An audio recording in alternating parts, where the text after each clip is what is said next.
பலன் தரும் பரிகாரங்கள் பகுதியில் ராகு கேது பயிற்சி பலன்களை தொடர்ந்து நாம் பார்த்துட்டு இருக்கோங்க. அந்த வகையில் கும்பராசிக்காரங்களுக்கு இந்த ராகு கேது பயிற்சி எப்படி இருக்குது அப்படிங்கிறத விரிவாக அலசி ஆராய போகிறோங்க. கும்பராசிக்கு இதுவரைக்கும் ராகு எங்கே உட்கார்ந்திருந்தார்? 3ஆம் இடத்துல உட்கார்ந்திருந்தார். முடிசூட்டி வைத்தார், சில பொறுப்புகளை கொடுத்தார், பதவிகளை கொடுத்தார், ஓரளவு பண வசதி வாய்ப்புகளையும் கொடுத்தாருங்க. அதே போல் கேதுவும் ஓரளவு பரவாயில்ல, அதாவது கெடுக்காத அளவுக்கு ஓரளவு நல்லதெல்லாமே செய்து கொண்டிருந்தாருங்க. அப்படிப்பட்ட இந்த ராகுவும் கேதுவும் இப்போ எங்கே வந்திருக்காங்க? கும்பராசிக்காரர்களாகிய உங்களுக்கு ராகு பகவான் உங்கள் ராசிக்கு 2ஆம் இடத்துல வந்து உட்கார்ந்துருக்கிறாருங்க. 2 தான் குடும்பம், தனம், வாக்கு, சேமிப்பு எல்லாமே வந்து 2ஆம் இடம் தாங்க. அப்போ இந்த 2ஆம் இடத்துல கருநாகம் என்று சொல்லக்கூடிய ராகு வந்து உட்கார்ந்ததுனால என்ன நடக்கும் அப்படின்னு கேட்டிங்கன்னா, சேமிப்புகள் இனிமே அதிகமாக இருக்கும். அதே நேரத்தில் செலவுகளும் அதை தாண்டி உங்களுக்கு ஒரு பக்கம் இருக்கும். வருமானத்தை அதிகப்படுத்துறதுக்கு இனிமேல் நாம் இறங்கி வேலை பார்க்க வேண்டியதான்.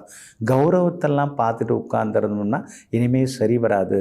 குடும்பத்தை காப்பாற்றணும்னா 4ஆவதுலேயும் நாம் ஓடி ஆடி சம்பாதிச்சாதான் நாம் வந்து பொழப்பு வந்து கௌரவமாக நடத்த முடியும் அப்படிங்கிற நடைமுறை உண்மைக்கு நீங்கள் ஒத்து வர ஆரம்பிப்பீங்க.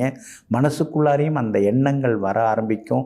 முன்ன மாதிரி இல்லாமல் ஏதோ வேலைக்கு போனோம், வீட்டுக்கு வந்தோம், மற்ற வேலைகளை பார்த்தோன்னு இல்லாமல் வேலைக்கு போயிட்டு திரும்பி வீட்டுக்கு வர்றதுக்கு முன்னாடியே ஒரு 2 மணி நேரம் பார்ட் டயத்தில் ஏதாவது வேலை கிடைக்குமா அப்படின்னு யோசிக்க ஆரம்பிப்பீங்க. அதாவது செலவுகள் ஒரு பக்கம் குறையாமல் தான் இருக்கும், ஆனால் வருமானத்தை அதிகப்படுத்துவதற்கான வழிவகைகளை ராகு கொடுப்பார். ராகு எப்படி கொடுப்பாரு? வீட்டு வாசல் வழியாக வராமல் தோட்டத்து வழியாக தான் அவர் தனத்தை கொண்டு வந்து கொடுப்பார். அதனால் சில நண்பர்கள், உறவினர்கள் அல்லது திடீர்னு அறிமுகமாகக்கூடிய ஒரு சிலர் மூலமாக பெரிய வருமானம் வர்றதுக்கான வாய்ப்புகள் எல்லாமே இருக்குதுங்க. அதே மாதிரி 10 வருஷமாக உங்களோட நெருங்கி பழகி கொண்டு இருந்தவங்க, அவங்க உங்களை நம்பி ஒரு தொகையை கொடுத்து நீங்கள் இதை வச்சிங்க அப்புறமா வாங்கிக்கிறேன் அப்படின்னு சொல்கிறதுக்கான வாய்ப்புகளும் இருக்குதுங்க. 2ஆம் இடத்துல ராகு வந்து உட்கார்ந்ததுனால கண் பார்வை கொஞ்சம் பரிசோதித்து பார்க்கறது நல்லது. அதாவது விஷனை வந்து கொஞ்சம் செக் பண்ணிக்கிட்டிங்கன்னா, ஐ விஷன் கொஞ்சம் செக் பண்ணிக்கிட்டிங்கன்னா ரொம்ப நல்லாயிருக்கும். சிலர் வந்து ஸ்பெக்ஸ் போட வேண்டிய சூழ்நிலைக்கு இருக்குங்க. அதே போல் பல்லு சம்பந்தப்பட்ட சில தொந்தரவுகள் அதெல்லாம் வர்றதுக்கான வாய்ப்புகளும் இருக்குதுங்க.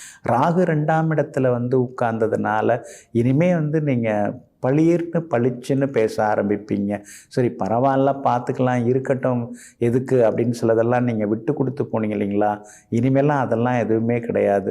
தயவு தாட்சணியமே இல்லாமல் சொல்லிட்டு போயிட்டாருங்க அப்படின்னு சொல்லுவாங்க இல்லைங்களா? அந்த மாதிரி இனிமேல் நீங்கள் நடந்துக்க போகிறீங்க. அதெல்லாம் பாவம் பார்த்து இருந்தது வரைக்கும் போதுங்க. நமக்காக பாவம் பார்க்குறவங்க யார் இருக்கா? யாருமே கிடையாது. ஆனால் நம்ம வழியை நாம் பார்ப்போம் அப்படின்னு சொல்லிட்டு எங்கும் எப்போதும் இனிமேல் பளிச்சுன்னு பேச ஆரம்பிச்சிருவீங்க.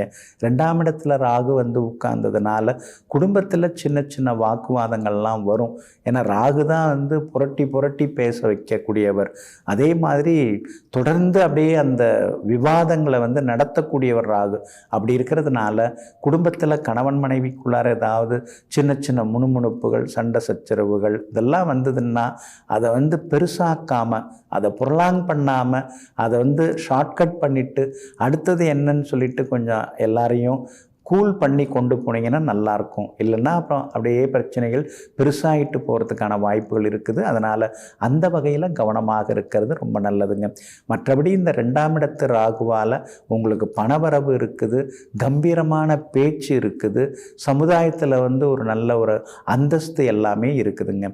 இன்னொரு பக்கம் கேது பகவான் உங்கள் ராசிக்கு 8ஆம் இடத்துல வந்து உட்கார்ந்துருக்கிறாருங்க. அப்படி இருக்கிறதுனால குடும்ப அந்தரங்க விஷயங்களை நீங்கள் வெளியில் அவ்வளவா சொல்லிக்கக்கூடாது. ஏற்கனவே நீங்கள் என்ன பண்ணுறீங்க, எப்படி இருக்கீங்க, அதை யாராலும் கண்டுபிடிக்கவே முடியலை. இனிமேலும் அதை கண்டுபிடிக்க முடியாதபடி நீங்கள் நடந்துக்கிறது தான் ரொம்ப நல்லது. தேவைப்படுறப்ப நான் சொல்கிறேன், தேவைப்பட்டதை நான் சொல்கிறேன் அப்படின்னு நீங்கள் ஒரு சிலர்லாம் பதில் பேசுவீங்க. குடும்பத்தில் இருக்கிறவங்க அக்கறையாக கேட்டால் கூட நான் அதெல்லாம் சொல்கிறேன், அதெல்லாம் கொஞ்சம் பொறுமையாக இருங்க, எப்போ எதை சொல்லணுமோ அதெல்லாம் நான் சொல்கிறேன் அப்படிங்கிற மாதிரி கொண்டு போவீங்க. அதே அந்த சீக்ரெட்டை மெயின்டைன் பண்ணுற மாதிரியே இந்த 8ஆம் இடத்துல கேது வந்து உட்கார்ந்ததுனால அதை அப்படியே கொண்டு போகிறது ரொம்ப நல்லதுங்க. அதே மாதிரி பணம் கொடுக்கல் வாங்கல் விஷயத்தில் நீங்கள் கவனமாக இருக்கணும். அங்கீகாரம் இல்லாத நிதி நிறுவனங்களில் பணத்தை போட்டுட்டு நீங்கள் ஏமாந்துடக்கூடாது.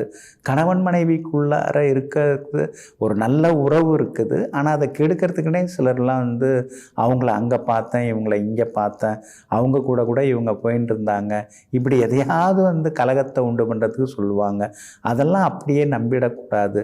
ஏன்னா வீண் சந்தேகங்களை உருவாக்கக்கூடிய இடம் 8ஆம் இடம். அதனால் கொஞ்சம் கவனமாக இருக்கணும். அதே மாதிரி மறைமுக எதிரிகள் இனிமேல் உங்களுக்கு உருவாகுவாங்க. முன்ன மாதிரி இல்லாமல் இனிமேல் நீங்கள் வளர போகிறீங்க. அந்த வளர்ச்சியை பார்த்துட்டு எப்படியாவது உங்களை வந்து வேறு வகையில் வந்து டைவர்ட் பண்ணி விடணும் அப்படிங்கிறதுக்காக ஒரு சிலர்லாம் வந்து சூழ்ச்சி பண்ணுறதுக்கான வாய்ப்புகள் இருக்குது. அதனால் யாராக இருந்தாலும் கொஞ்சம் நிதானமாக கவனமாக நடந்துக்கிறது ரொம்ப நல்லதுங்க. 8ஆம் இடத்துல கேது இருக்கிறதுனால தொடர்ந்து பயணங்கள், அடிக்கடி ஊர் பயணங்கள், வெளிமாநில பயணங்கள், வெளிநாட்டு பயணங்கள், அதெல்லாம் நீங்கள் போக வேண்டிய சூழ்நிலை இருக்கும். காலில் சக்கரம் கட்டின மாதிரி அலைய வேண்டியதாக இருக்குதே அப்படிங்கிற மாதிரி சில நேரங்களில் கொஞ்சம் ஆதங்கப்பட வேண்டிய சூழ்நிலைகளும் இருக்குங்க. கணவன் மனைவிக்குள்ளார சந்தேகத்தால் சந்தோஷ குறைவு வராமல் கொஞ்சம் பார்த்துங்க. பிள்ளைங்க மேலே உண்மையிலே நீங்கள் அன்பாக தான் இருக்கீங்க, பாசமாக இருக்கீங்க, அவங்களுக்காக தான் ஓடி ஓடி உழைச்சின்னு இருக்கீங்க, அதெல்லாம் உண்மைதாங்க. ஆனால் உங்ககிட்ட வந்து பேசும்பொழுது நான் பிஸியாக இருக்கேன், அப்புறமா வந்து பேசு அப்படின்னு சொல்லாமல் அவங்களுக்குன்னு சில நிமிடங்களை ஒதுக்கி பேசுனீங்கன்னா இன்னும் கொஞ்சம் நலமாக இருக்குங்க. அதே போல் அடுத்தவங்களுடைய குடும்ப விவகாரத்தில் அத்துமீறி மூக்கு நுழைக்க வேண்டாம்.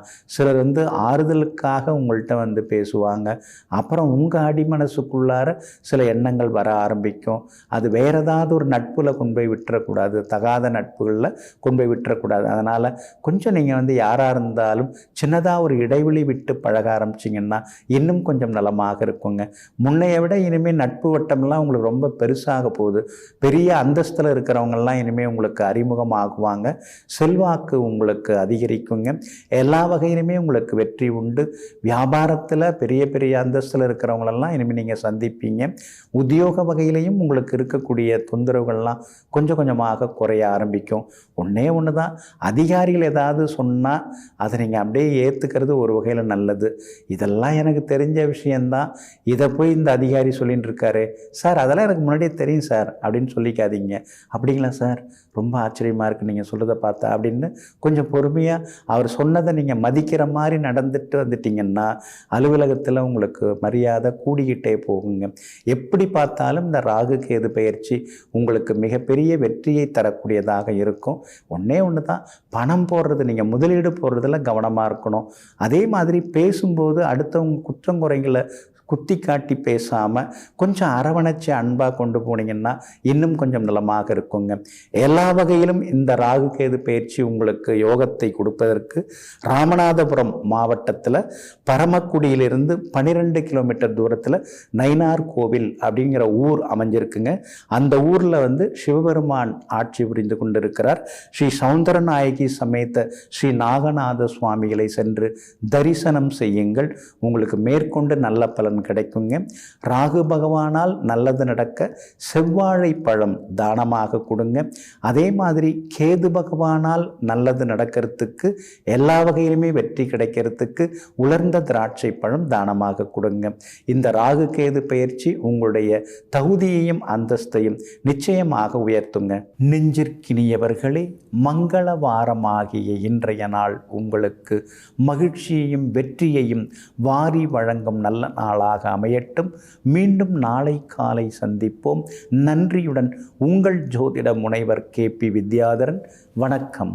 உடனுக்குடன் செய்திகளை தெரிந்து கொள்ள சன் நியூஸ் பெல் ஐகானை கிளிக் பண்ணுங்க.